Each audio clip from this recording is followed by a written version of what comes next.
Welcome to another episode of The Plunge, and this week we got a lot to unpack for you.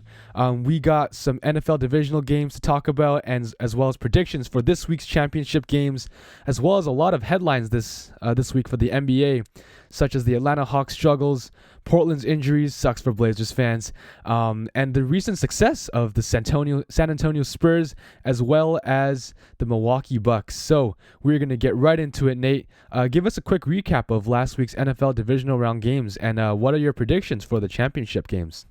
Yeah, well, to continue off my AFC streak that I've gone on so far, which is 3-3, I'm 50%, which is pretty terrible for guessing games and in the NFL playoffs. But the first game of last weekend, we had the Ravens and the Bills. And the Ravens and the Bills, I mean, Lamar continues to be stifled by good running defenses in the playoffs, and the Bills really took advantage of this. They got at the quarterback some, and Lamar just struggled to get anything going downfield. And this game was different from what I expected. I mean, you have two high-flying offenses in the Ravens and Bills, and Josh Allen did just enough to complement his defense in this win, but I was still surprised to see a score of 17-3 in such a hyped-up matchup for this weekend.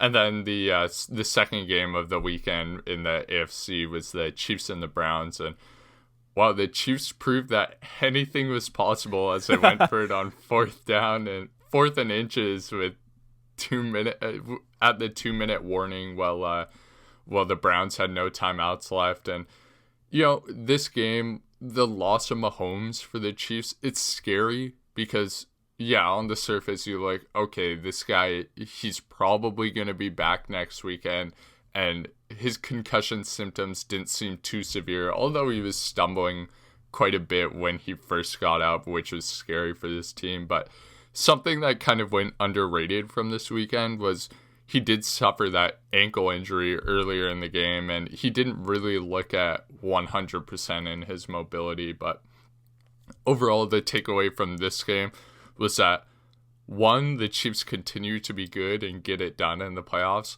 and two, the Browns should be confident that Mayfield is a franchise quarterback for the future because his decision-making was good in this one. He really showed off his talent that he's developed this year because the run game, it oddly was terrible against this Kansas City defense who has given up a lot on the run throughout the year. But Mayfield continued to show up. He almost had a chance at winning that game. I really like what this Browns team has moving forward. But to get on to the AFC Championship, this is the matchup of the top two teams in the NFL, in my opinion. I don't see the NFC matching up this year much at all. I mean, Green Bay is the best team in the NFC, in my opinion, and they have their flaws. But when we look at the Chiefs and the Bills, I mean, this is a matchup that everyone wanted to see all year, and I'm really excited to see a young up-and-coming quarterback in Josh Allen, who had a career year, go against the best quarterback in the league for the past 3 years, and Patrick Mahomes, hopefully. And I would say there would be a clear favorite in this one if Mahomes was definitely 100% and definitely playing, because I continue to see the Chiefs as the best team in the NFL. Game in and game out, they prove it. But with his concussion and his ankle injury, it's a little bit more up in the air. But I'm still going to take the Chiefs in this one. And the key matchup in this game for me would be that Bills defensive line, who played well last game against Lamar and really held that contained, but hasn't been very good all season against a less mobile Mahomes than usual. I'll be interested to see how, if they are able to get pressure on them, how it should affect Mahomes and how he'll have to make those quicker decisions because he'll know he's not as mobile as he would be at 100%. But if they can't get at the quarterback, I see this one as another blowout because when Mahomes has time, he makes those throws. He gets to his weapons in Kelsey and Hill and Hardman. And I would see this as the key matchup for the Buffalo Bills winning this game. And then the X factor in this game for me, I didn't choose one for both teams. I just chose one for this matchup. But the X factor is Cole Beasley, because he's been a receiver all year who's consistently gotten those chunk plays. He's like that Julian Edelman kind of prototype where you throw to him and he gets those 12-yard gains. And with all that defensive attention and Tyrann Mathieu probably helping to shadow Stephon Diggs in this one, I predict that Cole Beasley, if the Buffalo Bills have a shot in this one, that he'll have a big game. Yeah, I mean, Mahomes' foot injury is not going to heal to 100% by Sunday, I believe. I don't think it will. And that really takes out his run game and his mobility in the pocket. And yeah, I agree with you, but I think the Chiefs will still win as well. Just because Mahomes can't move as much in the pocket this Sunday, I think it's not like his arm is shot. Like he's so powerful in terms of his IQ and where to make those reads. So I think just all the stuff that he has and just his profile as just one of the league's best quarterbacks, I think they'll take them over the top over the Bills. Unfortunately, because I am cheering for the Buffalo Bills. I just love the tandem of Josh Allen and Stephon Diggs and how they just light up every defense. So yeah, it'll be very interesting as well to see how Tyrann Mathieu kind of helps contain just Stephon Diggs and perhaps Cole Beasley. So any quick thoughts on the Bucs and Packers? Because I'm going to take the Packers again, even though I counted out the Bucs last week, but clearly they're still here. Tom Brady. But yeah, who are you going to take in this NFC matchup? Yeah, I've taken a lot of heat on my Bucs hate lately just because again and again I don't see them winning big games, and they beat the Saints last weekend. And for some reason, I still do not believe in this team at all. I mean, yeah, sure, you beat this Saints team who finished 13-3, 12-4.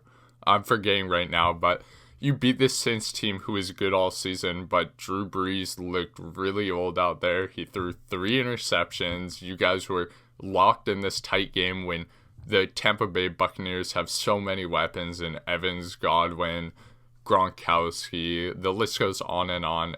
Antonio Brown. But I don't believe in Tom Brady with this squad, and I think that you look at a team like the Green Bay Packers who clearly have an offensive identity, and I see this one going to Green Bay without much trouble because of a weaker Bucs defense who finished good in the regular season, but continued to get killed by those high-powered passing offenses. I don't know. I still don't like the Bucs in this one. As much as people want to tell me how good the Bucs are, I don't believe it. Yeah, I don't buy it in this one. Yeah, me neither. I mean, Brady only threw for about 200 yards last game, and it's really just, I don't know.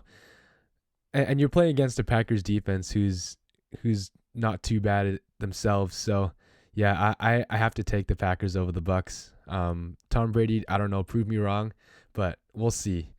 So moving on, we're going to talk about some trending storylines in the NBA. We're going to start with Atlanta. The Hawks have kind of found their ground a bit against the Timberwolves the other day. But still, Trae Young is shooting 27% from 3. They're having some chemistry issues. A couple of weeks ago Trae Young was having some sort of beef with John Collins, but I think that's kind of settled down a little bit. They're still derailed by injuries. They don't have Bogdanovic. They don't have Gallinari. Rondo's barely playing any minutes so far. He's trying to get back into shape. So Atlanta's chemistry issues have derailed a great start to the season. So do they just have too much depth on this roster, or what is your outlook for this team? Yeah, when I look at this team, I kind of touched on this topic a little bit in our earlier episodes, and I said that the team's success for the Atlanta Hawks will hinge on what are the on-off splits for Trae Young, because he's going to continue to play those 35-plus minutes a game. And right now, Trae Young is shooting 39% from the field, 27 from 3, and it has a plus-minus of minus 4.4, which is the worst of all their starters.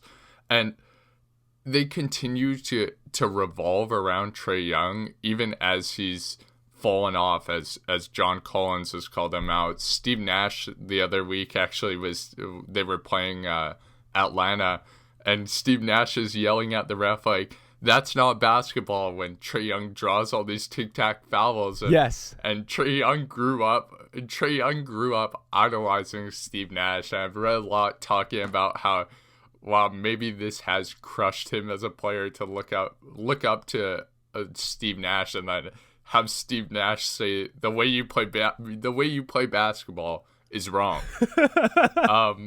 But yeah, for this Atlanta team, I mean, they have too much depth on the wing. That's clear to me. I mean, you have Huerter, Hunter, Reddish, Gallo, Bogdanovich, who are all starters on a given team, and they're continuing to fight for minutes, although that has been relieved a little bit with Gallo and Bogdanovich out right now. But you have so many young players who need to develop, who need their minutes, who aren't going to get their minutes on this team. And the front court woes continue as John Collins' production drops like crazy with the addition of Clint Capella. Something I found interesting, just reading more and more about the Hawks, was that in your average shift last year, John Collins averaged 5 pick and rolls with Trae Young a shift. This year it's down to 1.9. So that stat, it tells me a lot, because pick and roll is really where John Collins thrives, because he has that ability to pop out off the pick and roll or to dive down. And Trae Young and John Collins create such a mismatch, because they both have that ability to get to the rim or to pop out for the three on those pick and rolls. And I don't think that this team has its identity due to the fact that they have so many starting quality players who aren't playing starter minutes, which sounds weird to me, because I always believe that depth would be a strength for any team. But Atlanta continues to prove that having too much of a good thing actually makes it a bad thing. So Yeah. I mean, going off of your on and off splits for Trae Young, it really depends what he actually does on the court. And I think it's a combination of just his horrid 3-point shooting, as well as him being just an insane liability on defense. Like, he's just the smallest, skinniest guy on the floor. And as the Hawks, you're trying to hide him on defense, but like, you can just get a switch on him and just torch him off on the ball. But yeah, I mean, Trae Young was never really an accurate 3-point shooter, and I think it's a bit overrated. Like, sure, people compare him to Steph Curry, but Trae Young isn't there yet.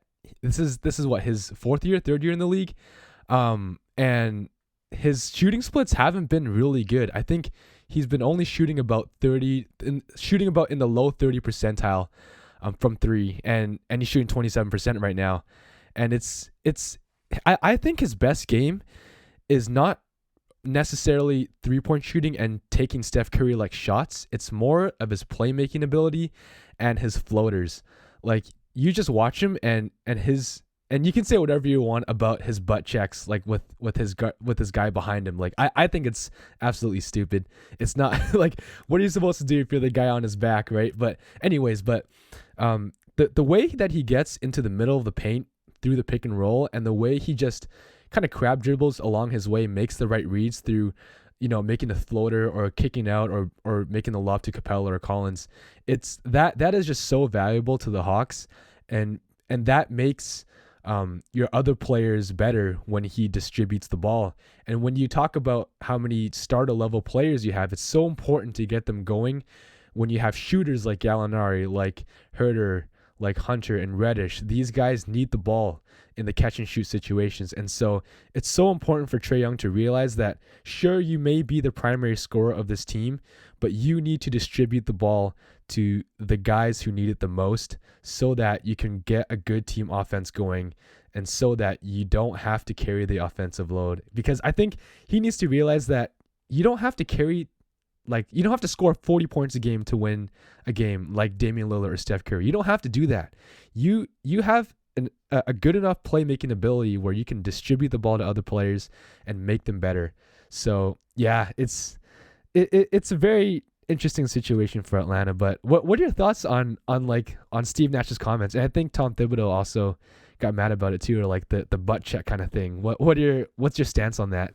Yeah, well, when I watch him, it's hard to justify these calls that he keeps getting from the refs, because you look at guys in the past who've kind of done this, and that would be Chris Paul. Chris Paul, he uses that get in front of someone and slow down kind of thing, but Chris Paul always stops in one position. He doesn't kind of move backwards, whereas Trae Young keeps moving backwards on all of these drives. And it's like the other day, I think when Steve Nash freaked out about it, it was TLC guarding Trae Young.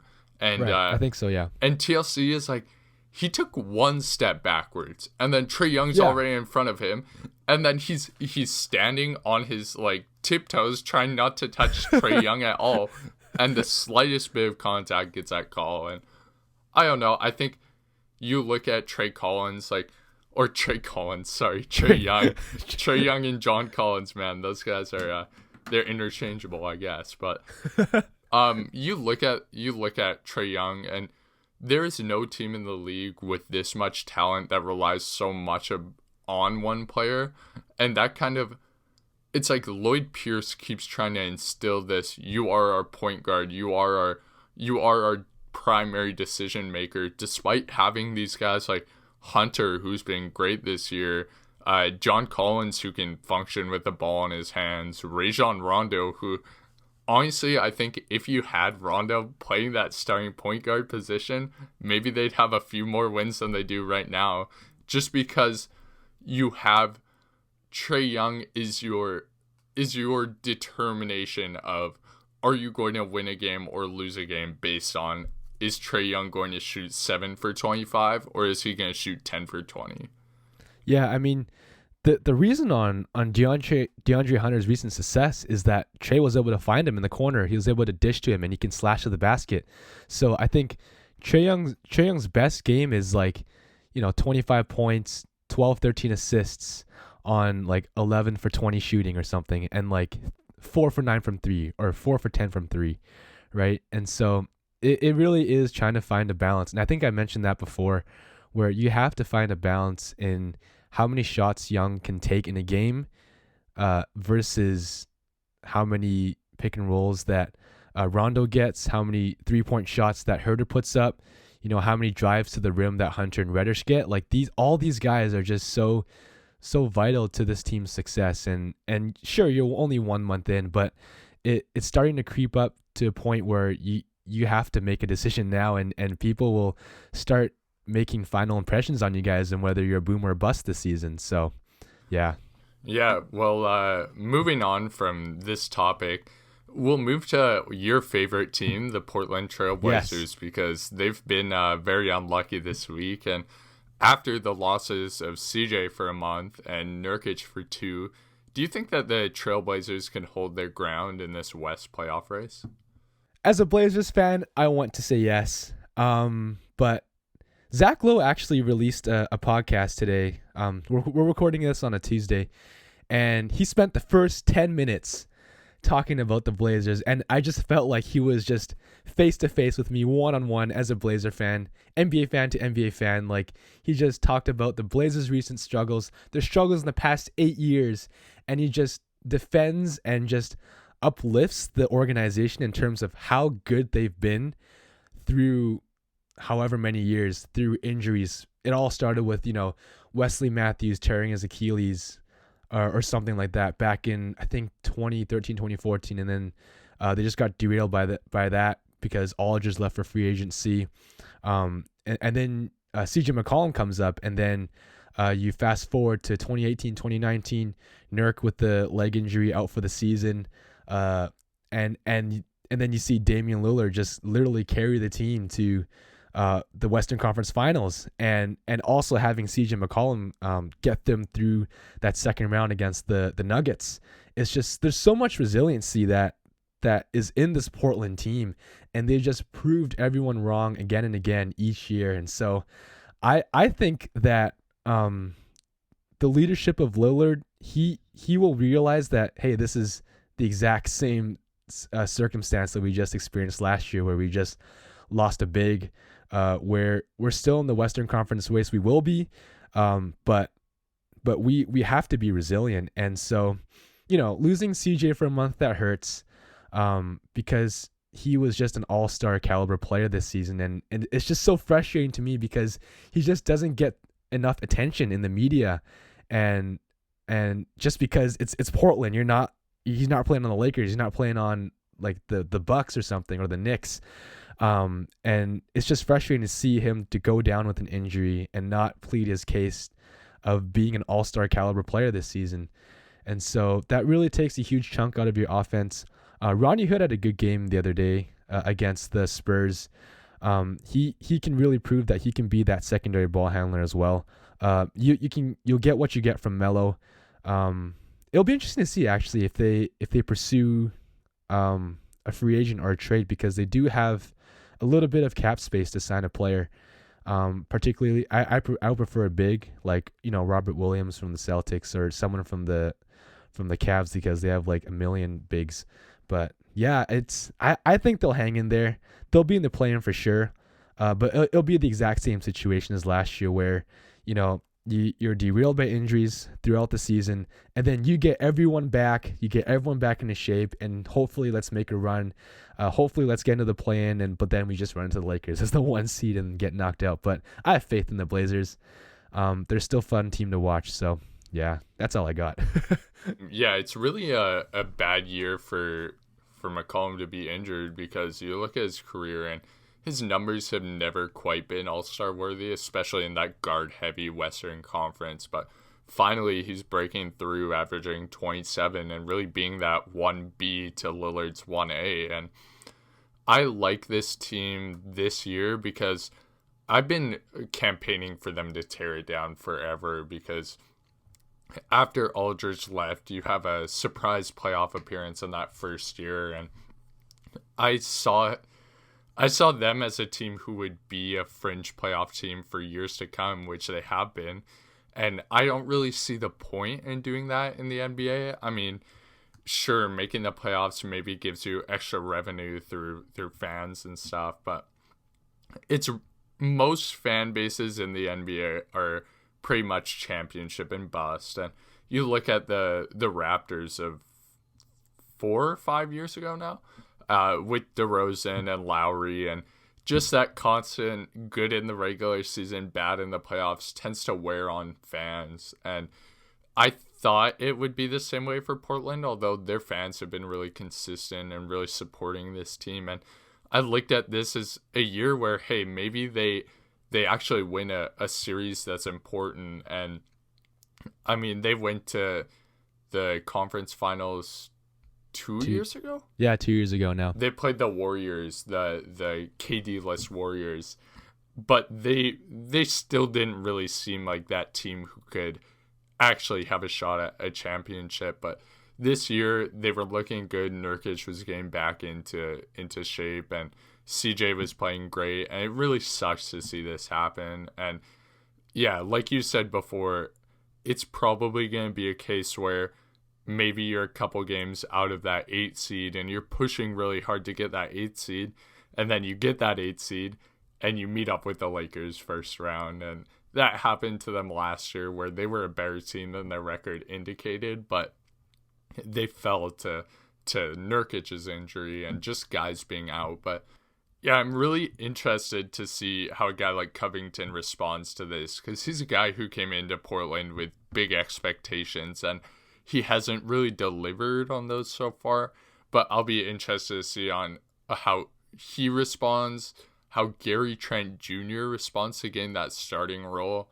Anthony Simons will be pushed into more minutes. But I do think that this roster has a little bit more of those filler pieces than maybe they did last year with Collins out and no Cantor, and their whole kind of system messed up, where now they have Cantor, who he doesn't offer that same defensive ability that Nurkic can at times, but he has a similar offensive profile. And I hope this team continues to keep ground in what will be a tough West race all season. Yeah, I mean, one positive outlook from this is that you have more players to play this season, and you're a bit more deep than last year. Just because you have just a way better bench than last year. I mean, you only played like 7 guys last year in the playoffs, right? And so, yeah, I agree where you have Melo can get his own bucket. I think they're going to continue to start Rodney Hood and still have Trent off the bench because they want to get him going. But yeah, it's just so unfortunate, and yeah, just seeing them. I think that they have to stay out of the 7th seed, which is like the best case scenario that they can have for the rest of the season. Like, just get the 6th seed somehow, or just even stay in the 6th seed until the All-Star break or whatever, but down in mid March or something, and then get everyone back, and then try to just get everyone back in shape, make a push. But yeah, it's so hard to really stay in the West. And your take on Covington is, I agree. He hasn't been shooting the ball at all from 3, and it's unfortunate because that's literally his entire offensive game. He just shoots the 3. He can't dribble the ball. Sure, he can defend, but he's not a good one-on-one defender. And so, like, Covington's a great player, but I think he's a bit overrated in terms of his limitations. Like, he has limitations, right? And so, same as Derrick Jones Jr. I think they should take him out of the starting lineup now and start Carmelo Anthony, just because now if you put in Melo, you have 3 primary ball handlers who can dribble the ball and put the ball on the floor, and that's just so important to have in an offense that's so fast-paced and based on dribble handoffs, pick and rolls, and just kicking in open corner threes and stuff like that. So, and then having Derrick on the floor, he doesn't really have an offensive game at all. I mean, the only option that you had for him was backdoor lobs, and that only happens like once or twice a game. And he's shooting the 3 ball decently, but it's not effective. So yeah, I'm interested to see what Terry Stotts does with his rotation. Anthony Simons, he's a bit frustrating to watch sometimes because, you know, he's this really high prospect player, but hasn't gotten to the minutes because he's playing under Dame. But now you're in the situation where, hey, you got to step up as the backup point guard. There's no pressure for you to earn your minutes because there's minutes right here for you to fill. And so because of that, I'm excited to see if Simons really fits into the mold of who people think he is and his potential. Yeah, I'm just so sad. I just hate thinking about the injuries right now. But just hoping that Dame doesn't exhaust himself carrying this team to the end of the season. So yeah, it's definitely going to be tough, but if anyone can do it, I would say it's Damian Lillard. So continue to watch for this team, and there are probably 9 quality teams in the West who can make a playoff push. I would include San Antonio in there now. Maybe I'd drop Houston from that list for now. But yeah, I think Portland has the opportunity to stay in this race, but it will be a tough month without CJ, and maybe they can get some of those COVID cancellations and they can stack some games later in the season. That might be ideal. Yeah, it's interesting because on that note of COVID, there's just, you notice the teams that don't have many COVID cases or like no players at all on COVID protocols, they're the teams that are grounded in the great leadership of their players. Like, you look at the Lakers, they're under LeBron and AD, and we were talking earlier, like, yeah, if one guy just leaves their hotel, LeBron's just gonna kill them. Like, he's literally just that parent on that team. And you look at Portland, like, they haven't got any COVID scares. I think Melo was out for 1 game for protocols, but that was early in the season. But other than that, they're like literally clean from COVID. And you look at those teams, like, they're just under some just great leadership. So yeah, you can throw the Spurs in there too. They're probably pretty concerned about Popovich getting it and dying. So yeah, no one's trying to leave that hotel room. Yeah. So moving on, staying on the same subject of the Spurs, they are 8-6. They just beat the Blazers by 20 last game. So after missing the playoffs for the first time in 20 years, have the Spurs really gone from rebuilding to rebuilt? Because they've got a really good mix of veteran players and very young stars. So what are your thoughts on this team, and will they make the playoffs this season? There's a lot of things to like about this team. Earlier in this season, I was really going off on DeMar DeRozan because I hate when veterans who aren't star players go into teams who are fringe playoff players with good young players, and they want to have the ball in their hands all the time. It's crazy to me because, one, DeMar, you are the anti of a championship player because Toronto had to get rid of you in order to win a championship. So you are not a championship player, so stop playing like you think that you are going to make it out someday when you're already past your prime.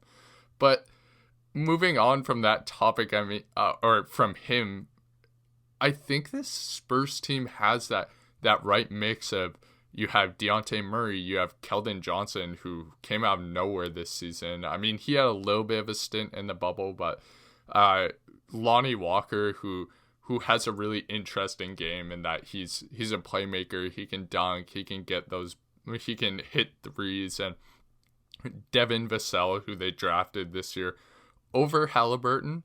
I would keep that in mind because he's not quite Halliburton, and Halliburton's like that ideal Spurs player.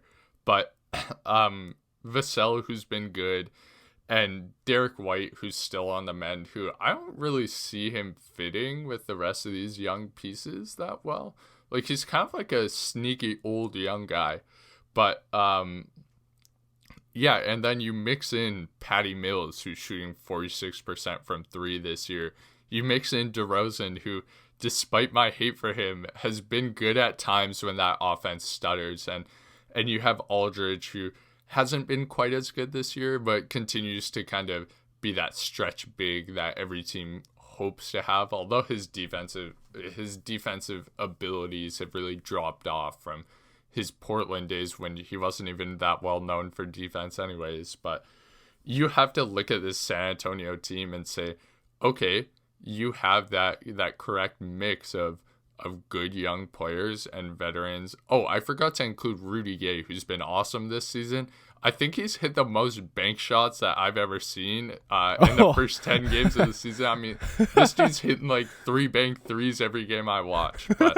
But it's really, this Spurs team went from they might have to rebuild for 3 years to, okay, you have Dejounte Murray, who's a special defensive guard, and he's leading this team to be successful, and he's unselfish, and he finds those guys on the perimeter, and they are playing that Spurs offense for the most part, where they pass the ball 4 times around the perimeter to get to that open guy. And this team has enough talent, and they have the right coaching with Popovich still being there and being able to galvanize the troops and come up with strategies to combat what he's seeing around the NBA. And I've been saying too many teams in the West are playoff teams. They're not 40 spots in the Western Conference for teams, but this team they're competitive, and that's really what you want to start with when you're having a rebuild off the first year missing the playoffs in 20 years. So I'm excited about this San Antonio Spurs team. They have the talent to beat a lot of teams, and they will continue to surprise you. I thought they might trade their veterans at the deadline, but they barely ever trade anyone. And with this team being successful so far, unless that changes, they probably won't trade many of their veterans. But I will continue to watch this Spurs team, and maybe Popovich is making that Coach of the Year kind of run this year again. Yeah, for sure. I mean, I think the only improvement that you could make is to trade Aldridge. I think he should trade Aldridge, because sure, he's got a good mid-range game. Like, he literally torched the Blazers last game.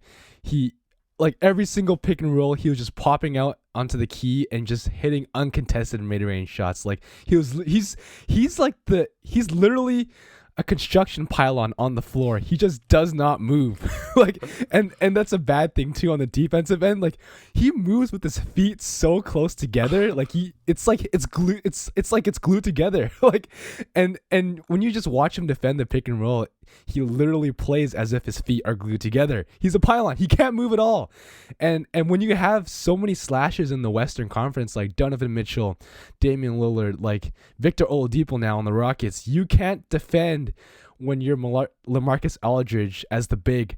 And even Jakob Poeltl, like, sure, he's not too bad. He's like your kind of decent second unit player, but you have to trade for a better big, or even just play more small ball if you don't want to trade Aldridge, because you have so many capable wings.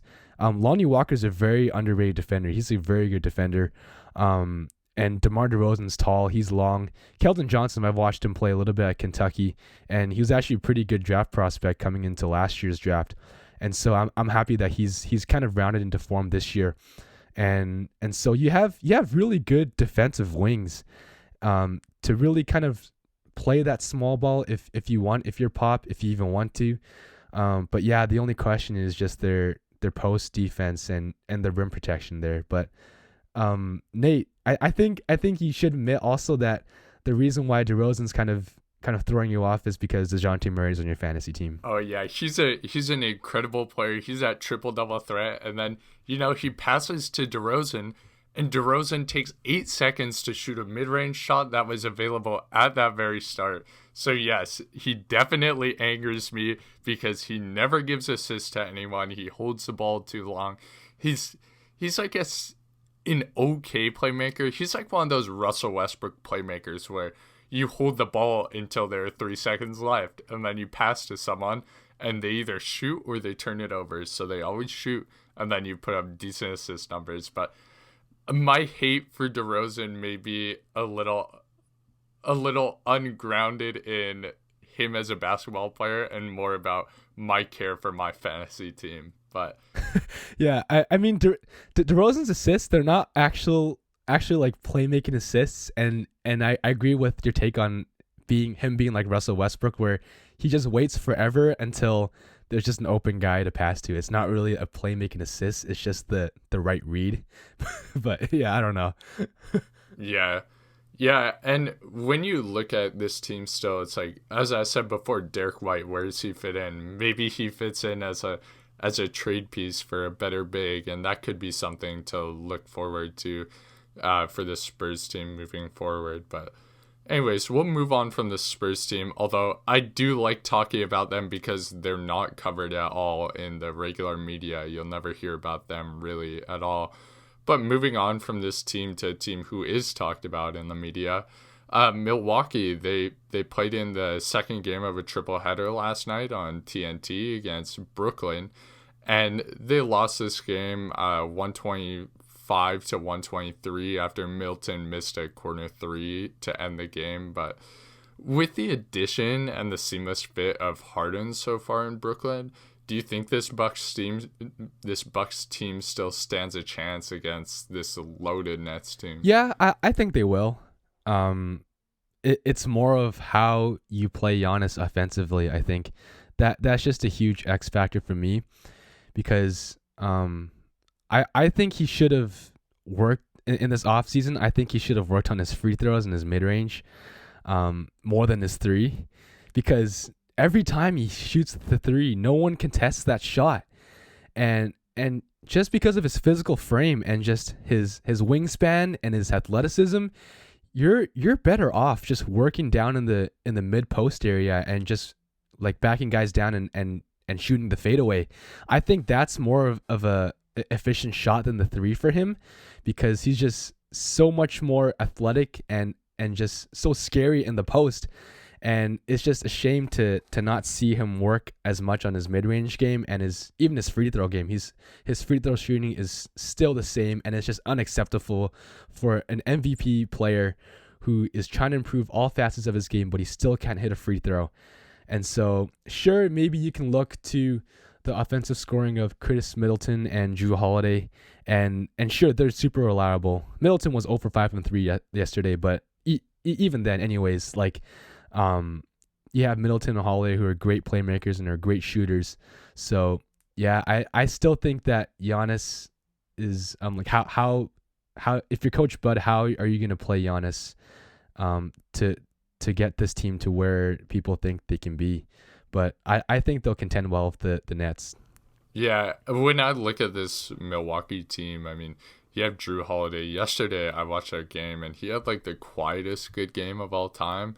I thought he had a terrible first half. I thought maybe he had 2 points, but he finished with like 20 plus points, and he played great. I think it was 22. 22, yeah, 22 points, and he played great defense on James Harden, although Harden still had a great game. But they kind of talked about at the halftime report, Chuck talked about how he steps up to play defense against these guys, where most guys will take a few steps back preparing for their drive. And I do really like this Milwaukee team because they're defensive minded and they have built so well around Giannis. But late in that game, it's like, it's so funny to me that Middleton's just a man late in those games. Like, he is always going to have that ball in those tight games right now. And that's really like, if you're Giannis, I don't know how you feel about that, because whatever, that last play, Middleton takes a really tough three from the corner, and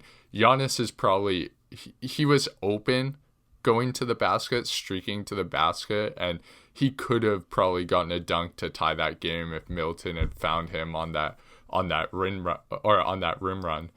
But when you are so liable from every spot on the floor, like, for his 3-point game, it's good in the first half, and then fourth quarter, it comes to the fourth quarter and they're backing up 5 feet from you and your team is down 6 points. He's airballing that three almost every time. And this is where it's kind of like, if you're Giannis, you're in the off season, you should be focusing on one thing. I know you have to improve every facet of your game. Like, you need a mid-range, you need a three, you need to work on your free throws, but it's so hard for players to tackle all of these things at one time, especially because shooting a mid-range and shooting a three are such different motions that you kind of get caught in that you can shoot one or the other effectively. If you're not good at both, you can turn into a good mid-range shooter or a good three shooter.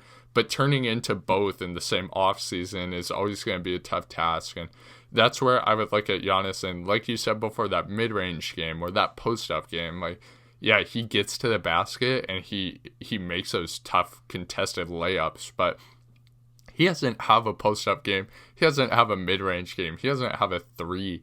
And that's where you're kind of like, this player is so dominant without those three things that if he added a post-up game, which would probably be his easiest and most natural bet, then that's where you really improve as a player, and you can get that ball on the low block late in the games and kick out to your three-point shooters if you need. And yeah, I like this Milwaukee team. I don't love Giannis on offense late in games. Like, Middleton is always going to have that ball just because he can score from three levels, but I still like the defense of this Bucks team, and they're not really prone to off games, so they're going to be a tough out in a 7-game series regardless. Yeah, so, I mean, when you look at this team, you still look at Chris Middleton as maybe being that top 10 kind of closer guy because he gets to his spots. He hit a lot of shots down the stretch last game, and I mean, he missed the last couple of threes, but he continues to show an ability to close games. But yet, Giannis is almost your biggest liability on the floor on offense in those last 2 minutes, which should never be said for one of the top players in the league.